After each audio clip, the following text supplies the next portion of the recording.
thank you so much for taking time out this morning. I'm so thrilled. I'm so excited. Some people we speak to here, they're very prolific and they do lots of audiobooks. You seem to have an only Nobel Prize winner policy. Well, no, that's not truth. You just don't hear the duds, do you? And for you, because obviously you've worked with some amazing directors and filmmakers, do you like the being by yourself and you make the decisions? Actually, I am going again. I'm going to do that again. I can be better. Do you like being in charge? Oh, absolutely. Yeah. Yeah, definitely. That's always been the way I've been.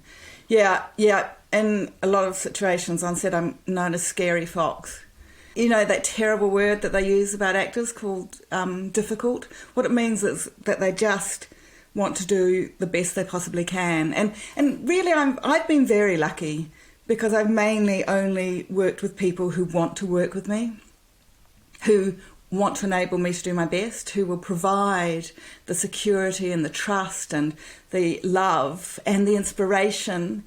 And also, I can only work if there's a lot of laughs. You know, and if I'm giggling and carrying on 1 minute and then, you know, stopping myself and throwing myself into the coffin the next, you know, it's like I just have to mix it up and have fun on set and be feeling chilled and, you know, and then stuff comes to me. My imagination is given free rein without me tethering it. And I've heard you speaking about how that, you know, that thing for actors as they get older, there's a kind of a diminishing pool of parts.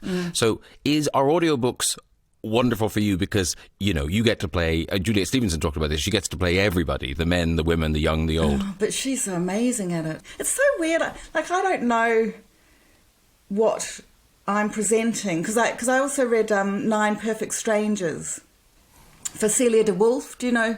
You know her? You know, she's so highly respected and she's so beautiful. I worked for her and I don't sit down when I read. I stand up and I flap around my arms, go up and down, and I have to make sure I take off all my jewellery, otherwise they clank, and I have to make sure I try and stand in the front of the microphone at the right time. And Nine Perfect Strangers, you know, has 11 characters, but you've only got 6 different colours of highlighter. So how do you work out which character's voice you're supposed to be in at this time? You know, I was incredibly nervous and felt like I was, you know, I'm so flappy and repetitive and confused and just try and instill this sort of essence of the character. And so I was really struggling with a whole week of it. And then at the end, after we finished, she said, I just wanted to say I'm a huge fan of yours and it's been such a pleasure and an honour to work with you. And I could have just melted through the floor. I mean, here's someone who is so beautiful and so admirable saying that to me. I was totally thrilled. But also, you must have thought, I wish you told me that on Monday, because I mightn't have been so nervous. But maybe she had heard the Scary Fox memo.